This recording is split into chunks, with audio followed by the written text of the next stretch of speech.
संकट, समस्याएं, कठिनाइयां, ये तो हर एक के जीवन में आते हैं। अधिकतर बार ऐसा होता है कि मनुष्य के जीवन में जब कोई संकट आता है तो वो वहीं भयभीत हो जाता है, चिंतित हो जाता है, निराश हो जाता है। किंतु यदि मैं आपको सत्य बताऊं तो हमारे व्यक्तित्व के विकास के लिए, हमें लक्ष्य तक पहुंचाने के लिए ये संकट, ये समस्याएं, ये अत्यंत महत्वपूर्ण है। और इसका उदाहरण मैं नहीं, अपितु प्रकृति स्वयं देगी। अब स्वयं कभी धरती माता को देख लीजिए। धरती माता सूर्य का ताप सहती है, क्यों? ताकि धरती पर जो जल है वो वाष्प बनकर ऊपर जाए, मेघ बने और धरती पर पुनः एक बार वर्षा करे, नया जीवन दान दे। वही बात कीजिए पतझड़ की तो वृक्ष को देखिए।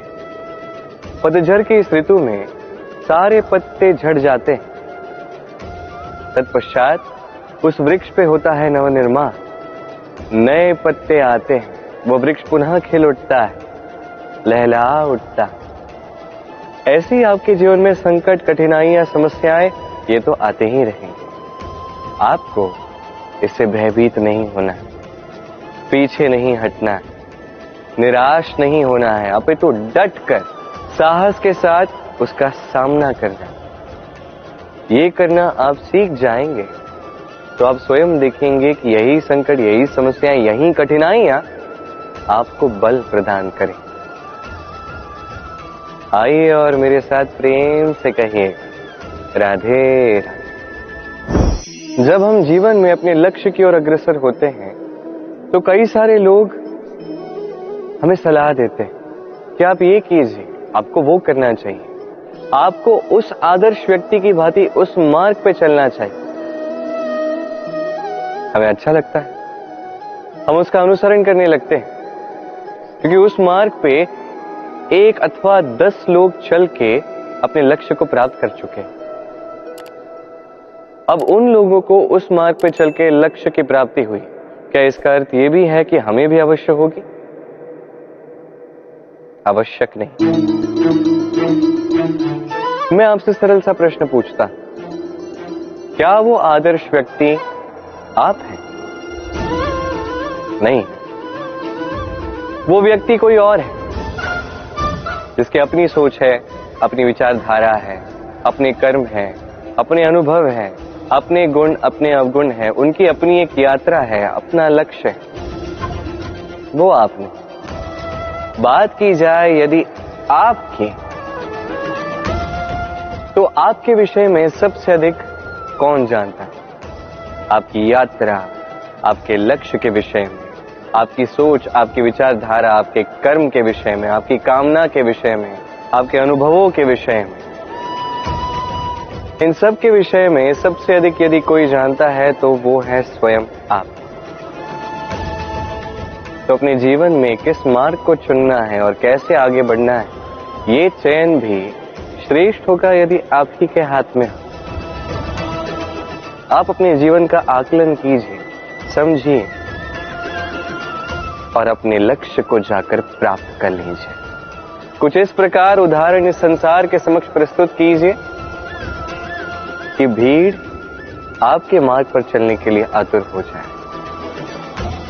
आइए और मेरे साथ प्रेम से कहिएगा राधे राधे।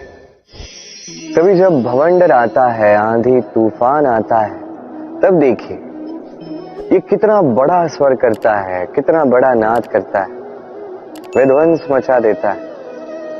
जब बाढ़ आती है तब कितना बड़ा स्वर करती है, कितना बड़ा नाद करती है, किनारों को तोड़ के रख देती है। वहीं किसी वृक्ष को देखिए, शांति से खड़ा रहता है, मौन, और अपना कर्म करता है, छाया देता है, फल देता है, कोई बड़ा स्वर नहीं, कोई नाद नहीं।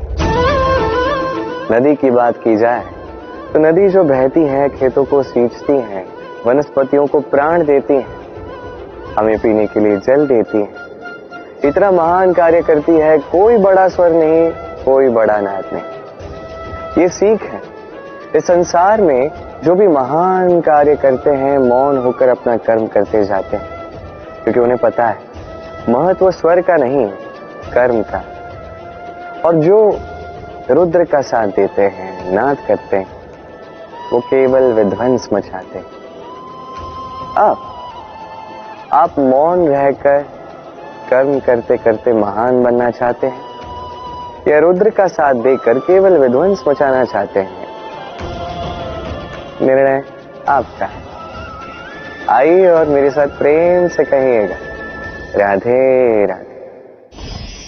आप जीवन में क्या बनेंगे, ये आपके परिश्रम, आपके निरंतर प्रयास और आपकी चुनी हुई दिशा पर ही निर्भर नहीं करता। ये निर्भर करता है आपकी संगति पे भी। इस संगति जो अत्यंत महत्वपूर्ण होती है। प्रकृति भी हमें यही सिखाती है एक उदाहरण द्वारा। यदि ये मैं आपको बताऊं तो किसी हवा के झोंके को देखिए। एक हवा का झोंका जब किसी पुष्प को स्पर्श कर जाता है तो वो भी सुगंधित हो जाता है। यही हवा का झोंका जब किसी नाली के ऊपर से बहता है तो वो भी सुरभिहीन हो जाता है। ये संगति ही है जो मनुष्य को कहां से कहां पहुंचा सकती है, आपको पता भी नहीं चलेगा। ये संगति का प्रभाव ही है जहां चने के साथ घुन भी पिस जाता है। ये संगति का प्रभाव ही है जहां एक साधारण सा पत्थर स्वर्ण के साथ मिल जाता है और वो भी रत्न बन जाता है। तो इस संगति का विशेष ध्यान रखिए। अब किससे मिलते हैं, क्या बात करते हैं, क्या सीखते हैं, उनका आपकी ऊर्जा पर क्या प्रभाव पड़ता है, सब देखिए और मेरे साथ प्रेम से कहिएगा, राधे राधे। प्रकाश किसमें होता है? सूर्य। शीतलता किसमें होती?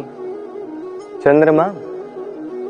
अब यदि सूर्य में प्रकाश ही ना हो तो क्या होगा? अंधकार।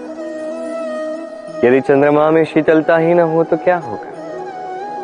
महा अंधकार। सब कुछ भीतर, अच्छाई और सच्चाई हर एक मनुष्य के मन के भीतर है ही है। यदि ये नहीं तो समझिए कुछ भी नहीं। जैसे एक दिया जो जलता है, प्रकाश फैलाता है, अंधकार में हमारा मार्गदर्शन करता है। क्यों जलता है? क्योंकि इसके भीतर एक बाती है जो जलती है। बाती क्यों जलती है? क्योंकि उसके भीतर घी है जो उस बाती को जलाए रखता है। सब कुछ हमारे मन के भीतर है, अच्छाई भी सच्चाई भी। इसी के साथ कर्म करते जाइए, जीवन में आगे बढ़ते जाइए। समस्त जीवन प्रकाशमय होगा। आइए और मेरे साथ प्रेम से कहिए, राधे राधे।